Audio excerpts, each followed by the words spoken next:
Assalamu alaikum, this is Sayyid Ahmad Gilani and I welcome you to another video. Today in this video we are going to talk about feminism, its history and four waves, and in the end we'll be talking about feminist theory, like how feminism works as a theory, how feminism works as a theoretical framework, like it becomes a lens to have a look at a particular or certain literary work. So let's start. First of all, the definition, like feminism is a collection of movements and ideas that work towards achieving fairness between men and women in different aspects of life. सबसे पहले तो जो feminism है वो एक collection of movement है, मतलब उसमें कोई एक मूवमेंट नहीं है. पर्टिकुलरली स्टार्ट में तो उसमें 3 मूवमेंट्स हैं और 4 जो है वो बाद में आती है. तो फेमिनिज्म जो है ये कलेक्शन ऑफ मूवमेंट्स हैं, आइडियाज़ हैं जो सिर्फ एक काम के लिए काम करते हैं. वो ये है कि जो मर्द और औरत के बीच में जो इक्वालिटी है वो होनी चाहिए डिफरेंट एस्पेक्ट्स ऑफ लाइफ में. ये बिलीव करती है कि जो सोसाइटी है, जो हम जिस सोसाइटी में रह रहे हैं वो मेन को फेवर करती है और वेमेन को ट्रीट करती है अनफेयरली. मतलब हमारी जो सोसाइटी है वो वेमेन को मर्द के मुकाबले में कम तरजीह देती है. ये इस चीज़ पे फेमिनिस्ट जितने भी लोग हैं वो ये समझते हैं. और इस मसले को हल करने के लिए जो फेमिनिस्ट हैं, जो फेमिनिज्म को प्रमोट करते हैं, वो इस जेंडर स्टीरियोटाइप को चैलेंज करते हैं, इस जो मेल डोमिनेंसेस को चैलेंज करते हैं और अपॉर्चुनिटीज़ प्रोवाइड करने की कोशिश करते हैं वुमेन के लिए मुख्तलिफ एरियाज़ में. जैसे एजुकेशन हो गया कि उनको एजुकेशन में भी काम करना चाहिए, उनको अपने किसी भी प्रोफेशनल जगह पर काम करना चाहिए, इवन रिलेशनशिप में जो है ना उनको आज़ादी होनी चाहिए. फिर feminism as a long standing movement, ये एक बहुत पुरानी मूवमेंट है जिसका एम यह है कि जो जेंडर डिस्क्रिमिनेशन है, जो मर्द और औरत के बीच में जो फ़र्क है वो ख़त्म हो जाए और जेंडर इक्वलिटी हासिल की जाए. ये ओवरनाइट नहीं हुआ, it has evolve over time, मतलब बहुत वक्त लगा है इसको. और फिर अब इसको हम वेव्स में डिवाइड कर सकते हैं या आप स्टेजेस में डिवाइड कर सकते हैं. फेमिनिज़म को हर वेव जो है वो डिफरेंट फोकस करती है, डिफरेंट चीज़ पे फोकस करती है. हर वेव की अप्रोच अलग है और उनका मर्द और ख़वातीन का जो जेंडर इश्यूज़ हैं उनको देखने का जो व्यू है वो अलग है. मतलब अगर 3 वेव्स हैं या 4 वेव्स हैं तो हर वेव की अपनी एक फोकस्ड स्टडी है, हर वेव का अपना एक फोकस्ड एम है.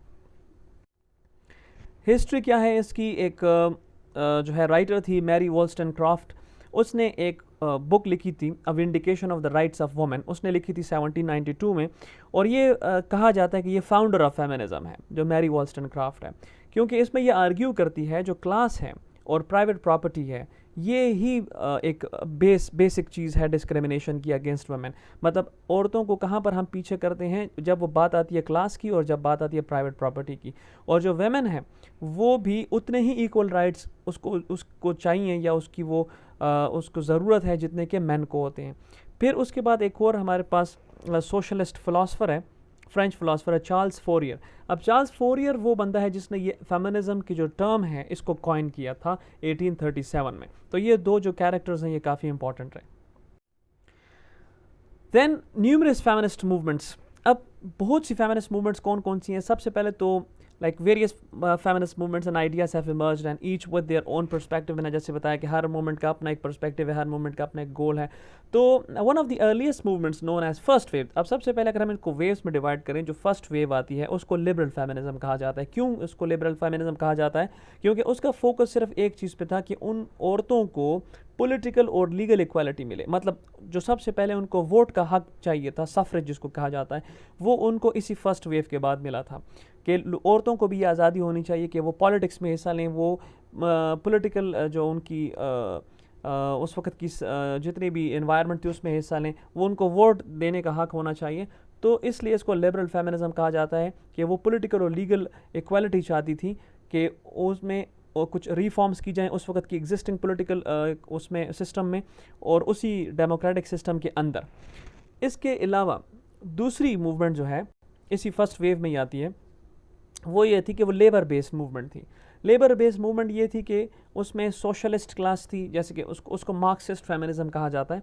ये जो मूवमेंट है इसने एम्फेसाइज किया था रोल ऑफ क्लास स्ट्रगल को, कि वो जेंडर इनइक्वालिटी को ख़त्म करने के लिए उनको जो अपनी मर्ज़ी से वो कमाना चाहें, अपनी मर्ज़ी से वो जॉब करना चाहें, अपनी मर्ज़ी से उनको एम्प्लॉयमेंट के जो है वो अपॉर्चुनिटीज़ दी जाएँ. तो ये क्योंकि पैसे से रिलेट कर रहा है तो इसलिए इसको मार्क्सिस्ट फेमिनिज्म कहा जाता है.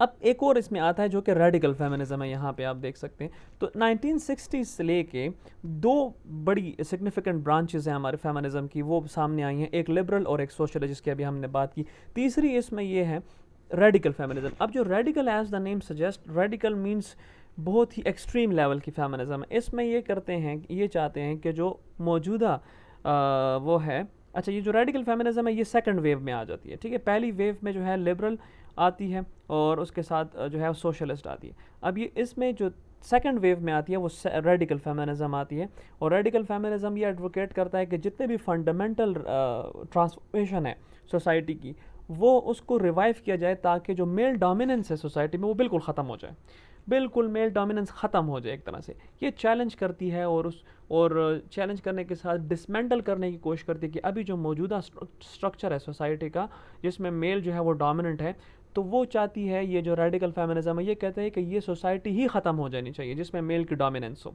तो इन तीनों को जब हम इकट्ठा करते हैं, लिबरल, सोशलिस्ट और रेडिकल फेमिनिज्म को, तो इनको अक्सर बिग थ्री कहा जाता है, big three school of feminist thought कहा जाता है। अगर मतलब कोई क्वेश्चन आता है कि what is the big three feminist thought, तो वो बिग थ्री फेमिनिस्ट थॉट में liberal, socialist and radical feminism आता है। जैसे कि लिबरल और सोशलिस्ट फर्स्ट वेव में आता है और रेडिकल फेमिनिज्म जो है वो सेकंड वेव में आता है। अब यहाँ से हम डिटेल में बात करते हैं कि what is the first wave and second wave and third wave and then fourth wave and so on. So the first wave that is, I have already said that it is liberal feminism. Liberal feminism जो है वो emerge होता है first wave feminism में 19th century में, और ये associate करता है लिबरलिज्म और प्रोग्रेसिविज्म के साथ पॉलिटिकल सिचुएशन में। इसका एम ये था कि जेंडर इक्वलिटी हो through political and legal reforms with in the framework of liberal democracy without radically transforming society. मतलब ये लिबरल फेमिनिज्म जो थे ये रेडिकल फेमिनिज्म की तरह नहीं थे। वो ये नहीं चाहते थे कि कंप्लीट सोसाइटी ट्रांसफॉर्म हो जाए, वो सिर्फ ये चाहते थे कि इसी सोसाइटी के बीच में, इसी डेमोक्रेटिक सिस्टम के बीच में हमें पॉलिटिकल राइट्स दिए जाएं, जो वुमेन हैं उनको लीगल रिफॉर्म्स करने के बाद पॉलिटिकल राइट्स दिए जाएं। जो लिबरल फेमिनिज्म है वो एग्जिस्टिंग स्ट्रक्चर में काम करती है और वो सिर्फ औरतों को इकट्ठा करना चाहती है इसी स्ट्रक्चर में रहते हुए। वो सिर्फ ये चाहती है कि इक्वल अपॉर्चुनिटीज़ मिले दोनों को, मर्द और ख़वातीन दोनों को इक्वल अपॉर्चुनिटीज़ मिले। That is all about this liberal feminism. Concerns of the first wave, अब इनका कंसर्न क्या था, क्योंकि ये एक प्रोमिनेंट ब्रांच है फेमिनिज्म की जो कि वुमेन की लीगल और पॉलिटिकल राइट्स की बात करती है। जैसे हमने कहा इसका ओरिजिन जो है वो वेस्टर्न कंट्रीज़ हैं जिन्होंने इस पर एम्फेसाइज किया कि जी वैल्यू ऑफ फ्रीडम होनी चाहिए। अब फिलॉसफी जो है इसके पीछे वो इनकरेज करती है डेवलपमेंट ऑफ फ्रीडम को, particularly in the political and economic spheres. Serious मतलब मैंने आपसे कहा जैसे लिबरल फेमिनिज्म इसमें आती है और सोशलिस्ट फेमिनिज्म जिसको मार्क्सिस्ट फेमिनिज्म कहते हैं। मतलब इस फर्स्ट वेव में सिर्फ दो बातें आपने माइंड में रखनी है कि फर्स्ट वेव में ये है कि उनको लीगल राइट्स होनी चाहिए, पॉलिटिकल राइट्स होनी चाहिए, जैसे उनको वोट देने का हक हो, और दूसरा वो अपनी मर्जी से जॉब कर सकें, वो अपनी मर्जी से पैसे कमा सकें। ये दो चीज़ें हैं। आइडियाज़ ऑफ लिबरलिज्म इनमें इंक्लूड आते हैं individual freedom, democracy, equal opportunities and equal rights. ये चार आइडियाज़ जो हैं वो फर्स्ट वेव के कंसर्न रहे हैं। उसके बाद लिबरल फेमिनिस्ट ने क्या किया है, लिबरलिज्म को अप्लाई किया है जेंडर इक्वालिटी के लिए और क्लेम किया है कि ये जो ऑपरेशन है जो ख़वातीन पे किया जाता है वो इस वजह से होता है क्योंकि उनके पास पॉलिटिकल और सिविल राइट्स नहीं है। लिबरल फेमिनिज्म इस बात पे जोर देता है कि जो राइट्स हैं इंडिविजुअल वुमेन के वो उनको मिलने चाहिए, और ये एम करता है कि उनको इक्वल अपॉर्चुनिटीज़ मिलनी चाहिए थ्रू लेजिस्लेशन, मतलब कानून के ज़रिए। और लिबरल फेमिनिस्ट जो हैं उनको वो जो हैं इस चीज़ पे कभी भी बात नहीं करती कि जो society as a whole reform की जाए, बल्कि वो चाहते हैं कि इसी सोसाइटी के अंदर इसी एग्जिस्टिंग कैपेसिटी में रिफॉर्म्स की जाए। मतलब they are not like radical feminist who believe in the transformation of the overall society, they do not believe in such thing, they just want equal rights for women through legislation. अब बात करते हैं second wave की। ये अब radical feminism है। ये थोड़ा सा नहीं बल्कि बहुत ज़्यादा जो है वो फर्स्ट वेव से डिफरेंट है। ये बहुत एक्सट्रीम लेवल की बात करता है। ये 1960s और 1970s में एक मूवमेंट चली थी सेकंड वेव ऑफ फेमिनिज्म की, जो कि पहली वेव के बाद आई है, और ये इंस्पायर हुई है सिविल राइट्स मूवमेंट से जो कि पहले उनको मिल चुके, और in opposition to the Vietnam war. यहाँ पे जो एक्टिविस्ट थे वो फोकस कर रहे थे उन बैरियर्स पे जिनकी वजह से, जिन बैरियर्स ने ख़वातीन को पीछे किया हुआ था या ख़वातीन को उन्होंने पीछे रखा हुआ था, वो कौन से बैरियर्स हैं। इन्होंने ट्रेडिशनल जेंडर रोल्स और फैमिली एक्सपेक्टेशंस पे क्वेश्चन किया है। मतलब जितने भी पुराने तरीके से रिवायात हैं, जिस तरह ख़ानदान एक बढ़ता है या ख़ानदान जिस तरह आगे जाता है, जिस तरह ख़ानदान के अंदर एक मर्द और औरत की जो अपने ट्रेडिशनल जेंडर रोल्स होते हैं और जो फैमिली एक्सपेक्टेशंस होती हैं, इन्होंने उसको क्वेश्चन किया है। इस पीरियड ने ये भी ये जो क्यूअर थ्योरी है वो भी इसी पीरियड में जो है वो आगे आई है, इसी पीरियड में जो है वो बड़ी है, जिसमें डिफरेंट पर्सपेक्टिव पे बात होती है जेंडर रोल्स और सेक्सुअलिटी के हिसाब से। तो ये जो रेडिकल फेमिनिज्म है ये बहुत ही एक्सट्रीम लेवल पे जाता है। ये बिलीव करता है कि हमारी कंप्लीट सोसाइटी जितनी भी है उस कंप्लीट सोसाइटी को रिफॉर्म किया जाए। वो कंप्लीट सोसाइटी ही ठीक नहीं है, उसमें मेल डोमिनेंसी बहुत ज़्यादा है। जब तक ओवरऑल डोमिनेंस ख़त्म नहीं की जाएगी, कंप्लीट ट्रांसफॉर्मेशन नहीं लाई जाएगी, ख़वातीन को उनका हक नहीं दिया जाएगा। रेडिकल फेमिनिज्म जो है ये जाता है 1960s में, हम जो बात कर चुके हैं। यहाँ पे रेडिकल फेमिनिज्म फोकस करता है मेल ऑपरेशन ऑफ फीमेल्स का।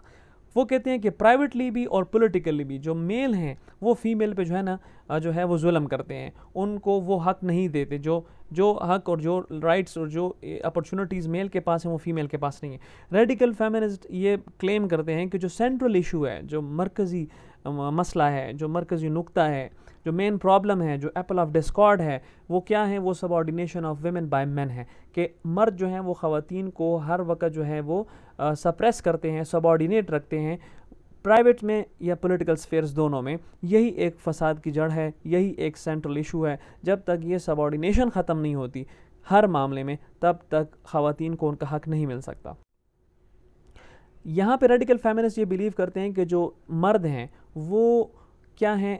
They are the enemy and the marriage and family are the key institutions that allow patriarchy to exist। यहाँ पे कहते हैं कि जो मर्द हैं वो ख़वातीन के दुश्मन हैं, और शादी और ख़ानदान बनाना जो है ये पैट्रियार्की को एग्जिस्ट करने की बड़ी वजह है। मतलब जब फैमिली नहीं होगी तो उसका कोई बड़ा नहीं होगा, जब बड़ा कोई मर्द नहीं होगा तो उसका हुक्म नहीं चलेगा, जब हुक्म नहीं चलेगा तो वो सबऑर्डिनेट नहीं कर सकता किसी फीमेल को। For radical feminist, in order for equality to be achieve, patriarchy needs to be overturned. यहाँ पे बहुत एक्सट्रीम इनकी थॉट्स हैं। वो ये हैं कि जो अगर फेमिनिज़म को प्रोमोट करना है, अगर फेमिनिस्ट अगर ये जो ख़वातीन हैं उनको इक्वल राइट्स देने हैं तो पैट्रियार्की को कम्प्लीटली ओवरटर्न करना पड़ेगा, एबॉलिश करना पड़ेगा। वो ये कहते हैं कि जो फैमिली है उस फैमिली सिस्टम को, जो ख़ानदानी निज़ाम होता है उसको भी एबॉलिश करना पड़ेगा, और जो सिस्टम ऑफ हमारा जेंडर सेपरेटिज़म है उसको हमने बनाना है। मतलब हर जेंडर सेपरेट होना चाहिए, कोई फैमिली सिस्टम नहीं होनी चाहिए, कोई ख़ानदान नहीं बनना चाहिए, कोई पैट्रियार्की नहीं होनी चाहिए, हर बंदा अपना अपना काम करे, इंडिविजुअलिटी होनी चाहिए। और ये कहते हैं कि इस तरह बेटर एक्सेस होगा। अगर शादी होती भी है तो औरत के पास डिवोर्स का हक होना चाहिए, उसके पास अपनी फर्टिलिटी का कंट्रोल होना चाहिए कि मतलब ये उसकी मर्ज़ी है कि उसने कितने बच्चे पैदा करने हैं, कितने बच्चे नहीं पैदा करने। तो इस तरह जो वेमेन हैं वो ट्रैप नहीं होंगी फैमिली सिस्टम में। असल में ये फैमिली सिस्टम के ख़िलाफ़ है। रेडिकल फेमिनिस्ट ये बिलीव करते हैं कि जो कॉज है, जो वजह है जेंडर इनइक्वालिटी की, वो सिर्फ मर्द की ज़रूरत पे है, और उसकी ये ज़रूरत है, उसकी ज़रूरत है औरत, और वो औरत को अपनी मर्ज़ी से अपनी ख्वाहिश के मुताबिक कंट्रोल करना चाहता है। यही सारी फसाद की जड़ है। थर्ड वेव, अब यहाँ पे जो थर्ड वेव है इसको इंटरसेक्शनैलिटी कहा जाता है। ये एक टर्म है जो किम्बरले क्रंशॉ एक स्कॉलर है, 1989 में उसने जो है ये टर्म इंट्रोड्यूस की थी। अब जब सेकंड वेव फेमिनिज्म गुजर गया वहाँ पे उनको थोड़े बहुत राइट्स मिल गए, फर्स्ट वेव गुजर गया वहाँ थोड़े बहुत राइट मिल गए, फिर सेकंड वेव, अब थर्ड वेव जब आती है तो वो इंटरसेक्शनलिटी की बात करती है। ये इन्फ्लुएंस यहाँ पर 1990s में देखने को मिलता है। इसने अलाउ किया फेमिनिस्ट को कि वो और ज़्यादा जितने भी एस्पेक्ट्स हैं आइडेंटिटीज़ के उनको एक्सप्लोर करें और इंडिविजुअलिटी और रिबेलियन की तरफ लेकर जाएं। मतलब शुरू में वो उनको सिर्फ पॉलिटिकल हक चाहिए था, उसके बाद उनको इकोनॉमिक हक चाहिए था, उसके बाद उन्होंने फैमिली सिस्टम को ख़त्म कर दिया। अब इंटरसेक्शनलिटी में वो इंडिविजुअलिटी आते हैं कि हर औरत की अपनी क्या इंडिविजुअल हैसियत है, हर औरत की अपनी क्या इंडिविजुअल पहचान होनी चाहिए। अब यहाँ पे थर्ड वेव फेमिनिज्म जो है ना वो और ज़्यादा अवेयर हो जाता है इम्पैक्ट ऑफ रेस को लेके। रेस मतलब ये जो ज़ात पात का जो काम है, ज़ात पात के जो मसाइल हैं, ज़ात पात की जो बातें हैं, इसको लेके वो और अवेयर होता है। जब 1989 में एक स्कॉलर किम्बरले क्रंशॉ एक टर्म इंट्रोड्यूस करती है इंटरसेक्शनैलिटी। अब वो इंटरसेक्शनैलिटी का क्या मतलब है कि ये वो टर्म है जिससे ये डिस्क्राइब होता है कि कैसे मुख्तलिफ़ किस्म के जो मज़ालिम हैं, मुख्तलिफ़ किस्म के जो ऑपरेशंस हैं जो कि जेंडर और रेस पर बेस करते हैं, वो आपस में इंटरसेक्ट हो जाते हैं। मतलब ये सिर्फ जेंडर का इशू नहीं है, ये रेस का भी इशू है, ये कलर का भी इशू है, ये और भी चीज़ें जितनी भी ऑपरेशन में आती हैं वो सारी कैसे एक जगह पे इकट्ठी हो जाती हैं। तो ये इंटरसेक्शनलिटी की तरफ जाते हैं। जैसे कि शुरू की जो फेमिनिज्म थी वो सिर्फ बेस करती थी जेंडर इश्यूज़ पे, थर्ड वेव फेमिनिज्म जो है ना इसने ज़्यादा अटेंशन दी है रेशल डिस्पैरिटीज़ को, कि जो जेंडर के अंदर रेशल डिस्पैरिटीज़ हैं, रेस को लेकर जो बातें हैं उनको इसने ज़्यादा अटेंशन दी है। फोर्थ वेव फेमिनिज्म जो है, this is the most recent one, ये अब 2012 में शुरू होती है। फोर्थ वेव फेमिनिज्म को कह सकते हैं it's a propose extension of third wave feminism, जो कि इंटरनेट की दुनिया से ताल्लुक़ रखती है और ये यूज़ ऑफ सोशल मीडिया से ताल्लुक़ रखती है। According to feminist scholar Prudence Chamberlain, ये जो फोकस है फोर्थ वेव का, ये उस जस्टिस पे है और ख़वातीन के उस जस्टिस और उस अपोजिशन पे है जो कि सेक्सुअल हैरेसमेंट और वायलेंस से रिलेट करता है। मतलब जो ख़वातीन के साथ सेक्सुअल हैरेसमेंट होती है सोशल मीडिया पे और वायलेंस होता है, ये इसका ताल्लुक उसके साथ है। फोर्थ वेव फेमिनिज्म जो है ना, ये defined by technology according to Kyra Cochrane and is characterized particularly by the use of Facebook, Twitter, Instagram, YouTube and blogs। मतलब सोशल मीडिया के जितने भी प्लेटफॉर्म्स हैं, ये सारे प्लेटफॉर्म जो हैं ये पर्टिकुलरली इस चीज़ को डील करते हैं और उसमें ये चैलेंज करते हैं मिसोजिनी को और जितने दूसरे जेंडर इक्वालिटी के इश्यूज़ हैं उनको। अब ये जो इश्यूज़ हैं जो कि फोर्थ वे फेमिनिस्ट फोकस करते हैं, उसमें स्ट्रीट और वर्क प्लेस हैरेसमेंट भी शामिल है, कैंपस सेक्सुअल असॉल्ट भी शामिल है और रेप कल्चर भी शामिल है। फेमिनिज्म एज अ थीरी, अब आखिर में फेमिनिज्म को हम थीरी कैसे पेश कर सकते हैं, थीरी कैसे बना के काम कर सकते हैं इस पे। मतलब अब फेमिनिस्ट थीरी है, ये एक एक्सटेंशन है फेमिनिज्म की डिफरेंट एकेडमिक फील्ड्स में। इसमें ये सिर्फ लिटरेचर में नहीं है, ये सोशियोलॉजी में भी काम करती है, इकोनॉमिक्स में भी काम करती है, लिटरेचर में भी काम करती है, फिलासफी में भी काम कर सकती है। ये क्या करती है कि इसका काम सिर्फ उन चीज़ों को हाईलाइट करना है, उन चीज़ों को अंडरस्टैंड करना है, एनालाइज करना है जो कि जेंडर इनइक्वालिटी से रिलेटेड हो, पावर डायनामिक्स से रिलेटेड हो और सेक्सुअलिटी से रिलेटेड हो। जो फेमिनिस्ट थीरी है, it critically examine social and political relationships, highlighting issues like discrimination, stereotyping, objectification, operation and patriarchy. जितने भी वो इश्यूज़ हैं जो वेमेन से रिलेट करते हैं, जिनकी वजह से वेमेन को इक्वालिटी नहीं मिल पाती, बराबरी नहीं मिल पाती, वो सारे इश्यूज़ जो हैं वो फेमिनिस्ट थीरी को यूज़ करके किसी भी काम में, किसी भी जगह पर, चाहे वो सोशियोलॉजी, इकोनॉमिक्स, लिटरेचर, फिलासफी, किसी भी फील्ड में, किसी भी जगह पर उसको फाइंड आउट किया जा सकता है। और इसके अलावा ये वुमेन राइट्स को प्रमोट करने के भी काम करती है और उन सारे इश्यूज़ को एड्रेस करती है जो कि इसी कॉन्टेक्स्ट में मिलते हैं, जो कि फेमिनिज्म से रिलेट करते हैं। So that was all about this feminism, its history, four waves and in the end this feminism as a theory. I hope you have got it. Thank you very much for watching this video.